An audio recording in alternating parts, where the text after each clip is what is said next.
શ્રીમન્નારાયણ નારાયણ નારાયણ શ્રીમન્નારાયણ નારાયણ નારાયણ શ્રીમન્નારાયણ નારાયણ નારાયણ શ્રીમન્નારાયણ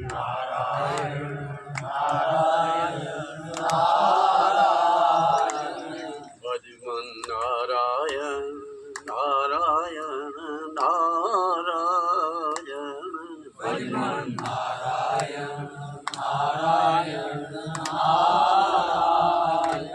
ભજમન નારાયણ નારાયણ નારાયણ ભજમન નારાયણ નારાયણ નારાયણ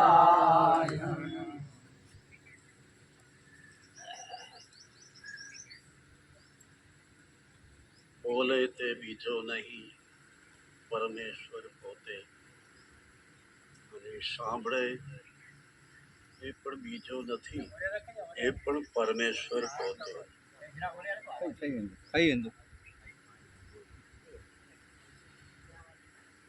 શરીર નાના મોટા હોય, આકૃતિ ભલે જુદી જુદી હોય, પણ મારો નારાયણ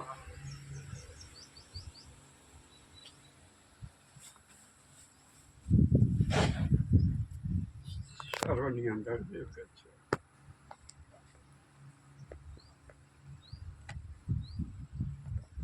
કોને કોણ ઉપદેશ કરે બાપ? જે એક જ તત્વ છે, એક જ બ્રહ્મ છે, એક જ રામ છે. કોને હું સમજાવું? કોને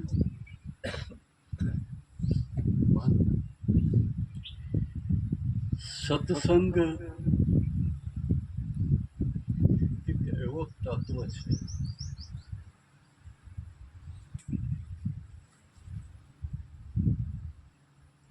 કે એનું સ્મરણ કરવાથી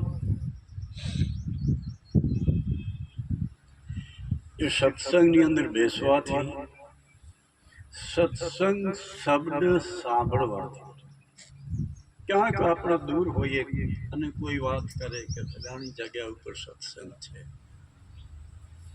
તો એ સત્ય શબ્દ એ ઉદ્ધારક શબ્દ છે, આત્માનો ઉદ્ધાર છે. સર્વત્ર પરમાત્મા તો છે જ. નારાયણ વિના કોઈ જગ્યા ખાલી નથી, અણુ અણુને વ્યાપક છે બાબા. પણ જ્યાં સુધી એક મોહ અને એ મોહની અંદર માનવ જ્યાં સુધી ફસાયેલો છે, બંધાયેલો છે, ત્યાં સુધી એને અનેક બીજા પદાર્થો દેખાય, પણ નારાયણ દેખાય. કારણ કે એની મનની વૃત્તિ સંસારના વિષય રસમાં, પદાર્થોમાં બંધાયેલા છે. નારાયણના દર્શન તો ક્યારે થાય? જ્યારે હું અને તમે એ સંસારને બ્રહ્મ સ્વરૂપ આપણે જોઈએ, જગતને બ્રહ્મ સ્વરૂપ જોઈએ કે મારો રામ જ રમી રહ્યો છે, બીજો કોઈ પણ નથી. આવી દૃષ્ટિ જ્યારે પ્રાપ્ત થાય ત્યારે બાપ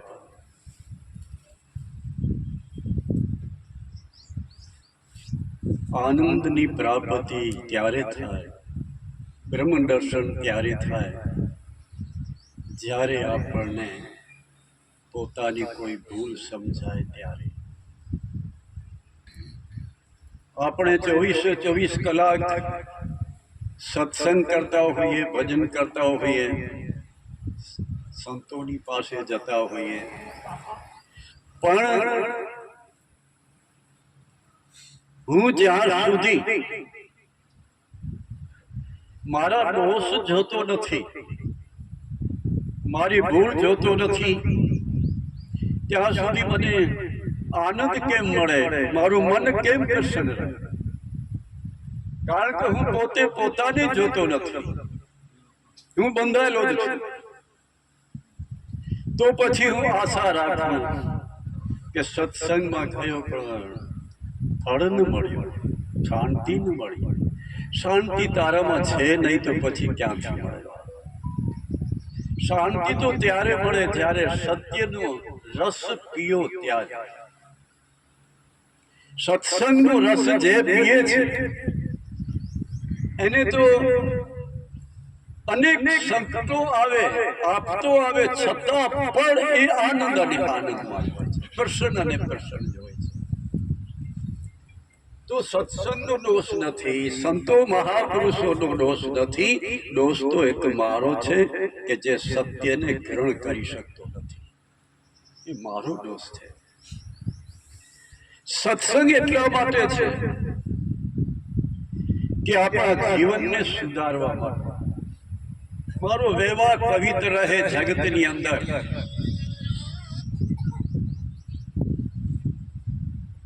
જે 24 કલાક ભગવાન સાથે રહેલો માણસ, એની ક્રિયા, એનું કર્મ, એનું ભજન, એ બધું આનંદ સ્વરૂપ જ હોય. કોઈકને તમે મળો ને, કોઈકને આનંદ સ્વરૂપ માનવ જ્યારે કોઈને મળે તો બીજો માણસ ભલે ને ક્રોધમાં હોય છતાં પણ જોતાની સાથે પ્રસન્નતા આવી જાય. આમાં માણસ, કારણ કે તમારો પ્રભાવ એના ઉપર પડે છે, સત્યનો પ્રભાવ. મોહ ક્યાંથી ઉત્પન્ન થયું,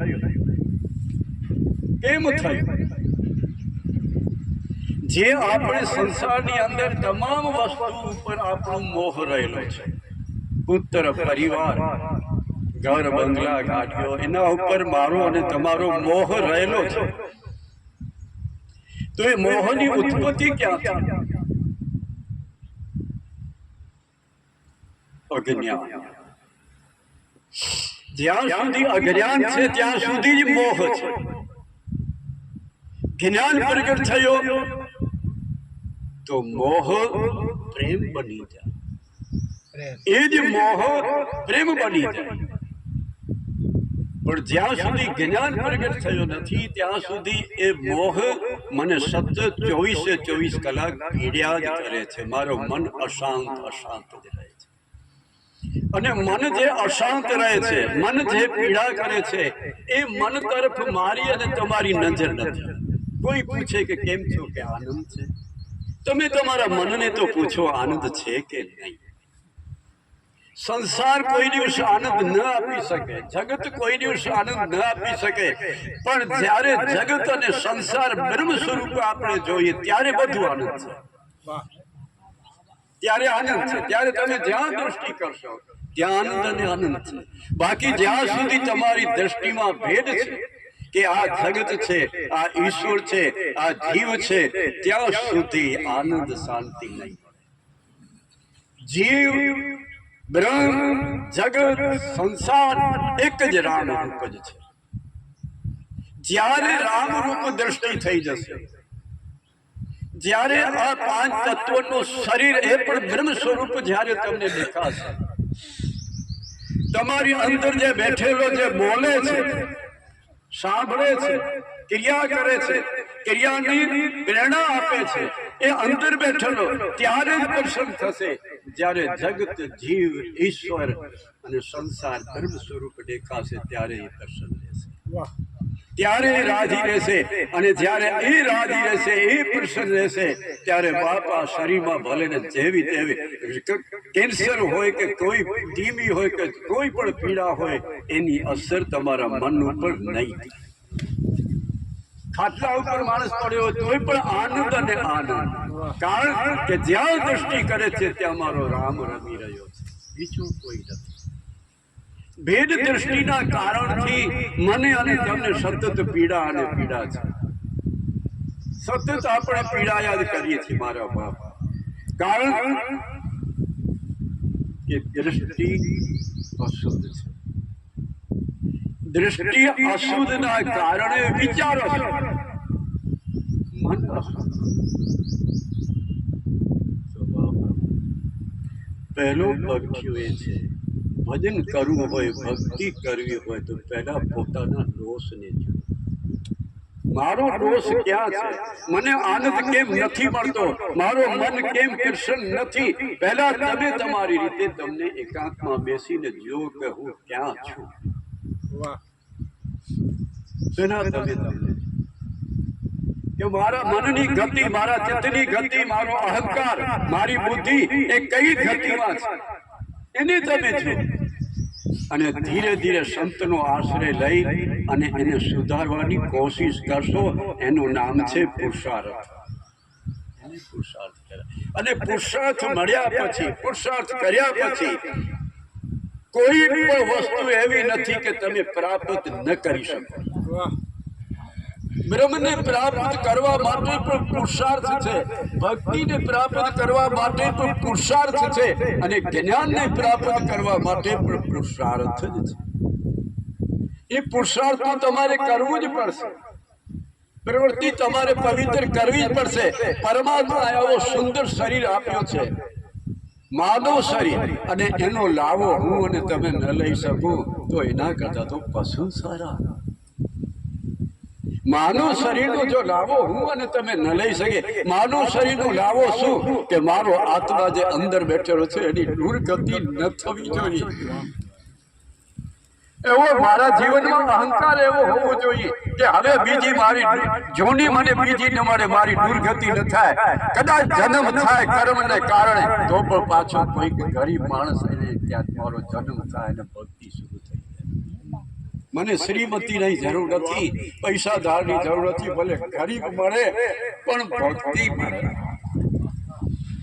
ભજન મળે, એની જરૂર છે. તો ધીરે ધીરે તમે તમારા મનને જોજો, તમારી ભૂલોને જોજો કે સત્સંગ કરતા હોવા છતાં કેમ આનંદ નથી મળતો, કેમ મન પ્રસન્ન નથી. તો ક્યાંક મારી ભૂલ છે એવું જોતા રહેજો મારા બાપ. જય શ્રી રામ, જય શ્રી રામ.